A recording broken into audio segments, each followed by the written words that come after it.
You can't talk to anyone in Cuba, young or old, pro-government or anti-government, that doesn't know the story, and it still affects so many people.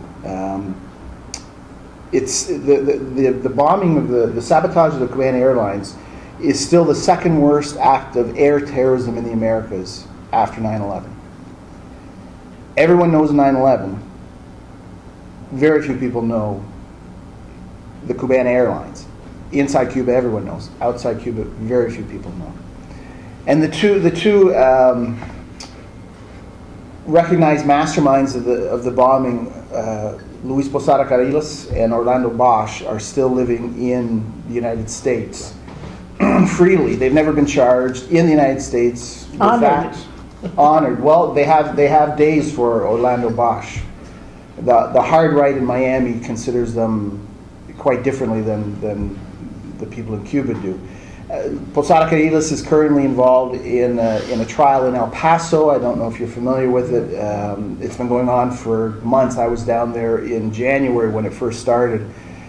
But he's not being tried for terrorism. He's being tried for perjury, immigration fraud, although the elements of that incident, as well as the 1997 bombing campaign against Havana tourist hotels and tourist facilities, are being brought into the trial.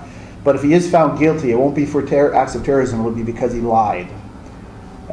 So it's interesting that Sandra was directly involved with the most infamous, not directly involved, sorry, was there when the most infamous act of terrorism against Cuba occurred. And the chapter, one of the longest chapters in the book, deals with that. And I interviewed one of the daughters of the co-pilot of Cuban Airlines.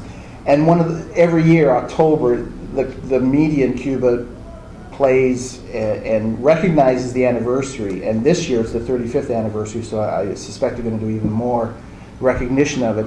And one of the most famous aspects is the recording of the co-pilot just before the plane exploded. Well, the daughter told me every year she goes through the remembrance of her father. She hears his voice, and it just brings back so strongly the feelings that she's had since that day. And it's funny.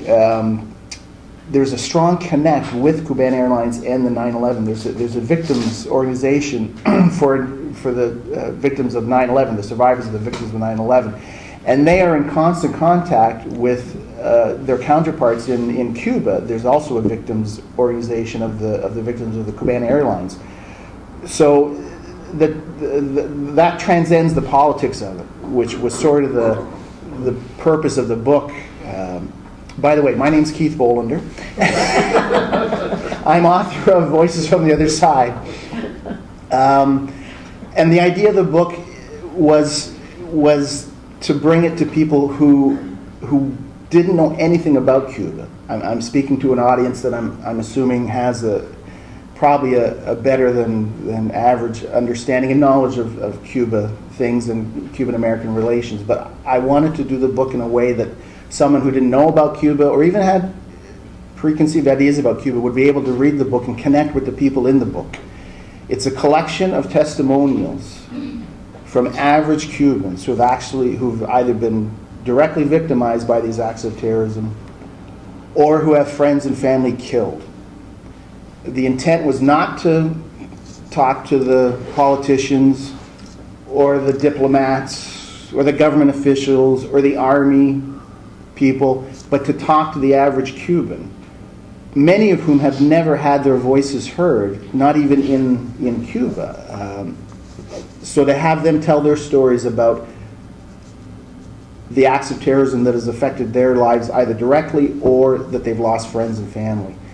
With the intent of, if you're reading about one of the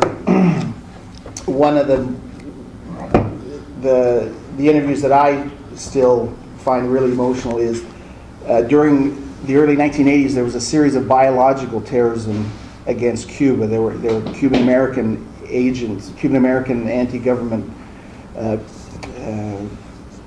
organizations that sent people into Cuba with the intent of introducing germs into Cuba intentionally. One of them that they introduced was dengue 2, which is the most dangerous form of the disease. It had never ever been no cases whatsoever had been in Cuba prior to this. This was 1981.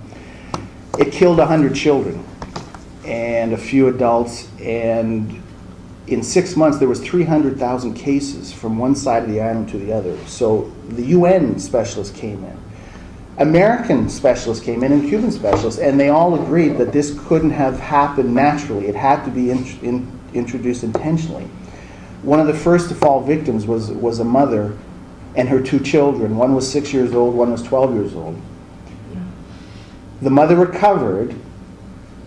The 6-year-old got very, very ill. The Cuban doctors had no idea what they had on their hands because, again, there had been no previous incidences of dengue 2. Within a week, the 6-year-old died. The same day the mother buried the 6-year-old, she had to go to the hospital to comfort her older daughter, who was 12 at the time, who knew her younger sister had died of the same disease. So you can imagine her emotional state. Well, she came into... This is Anna Elba coming up then. The picture of her child. She came into the interview with a photo of her 6-year-old daughter, and the newspaper reports of her daughter dying and what the Cubans finally understood to be dengue 2. This happened in 1981. I did the interview in 2008. She talked about it like it happened yesterday. It had still such an effect on her,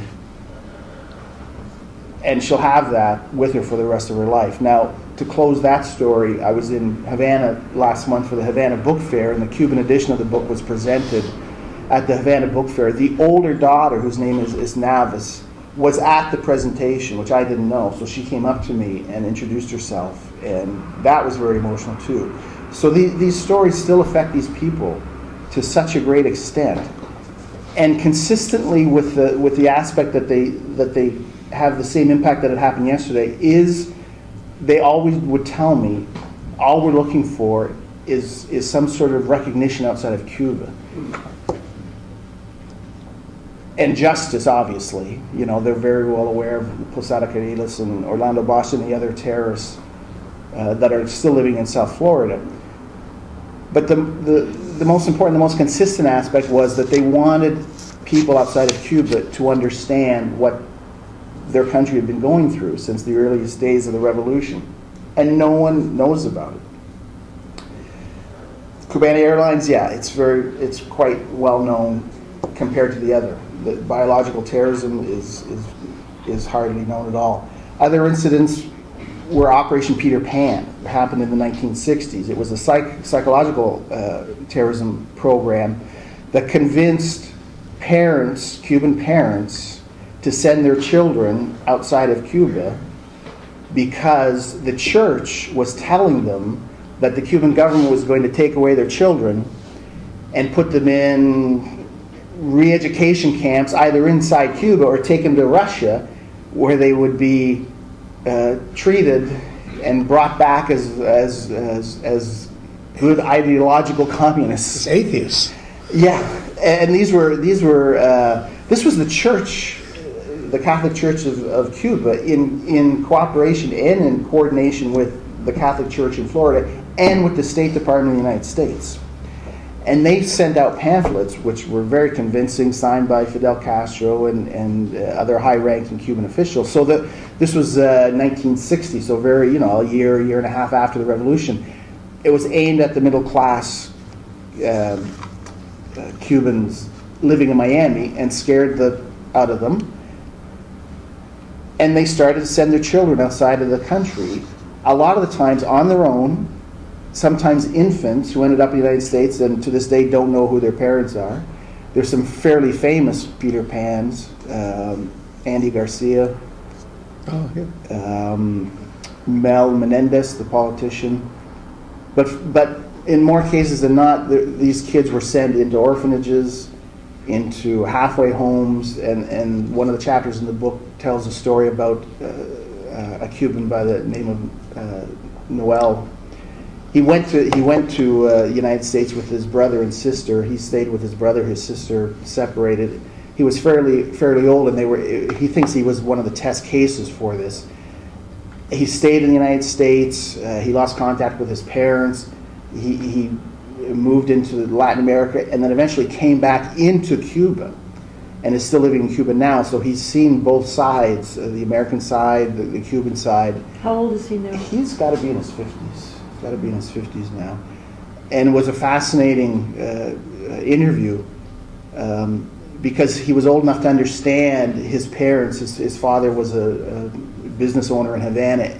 And like all the people I interviewed for that chapter, none of them wanted to leave Cuba, but they were so young. Their parents said, "You're going to go," with the expectation of, this was just before the Bay of Pigs, that the Americans would come in, kick Fidel out, and the children would come back and everyone would be reunited. Well, 50 years later, there's still some Cubans who were sent away who have never ever seen their parents. So terrorism isn't only just putting a bomb in a hotel. It's also the psychological aspects that the United States policies of hostility have been against Cuba.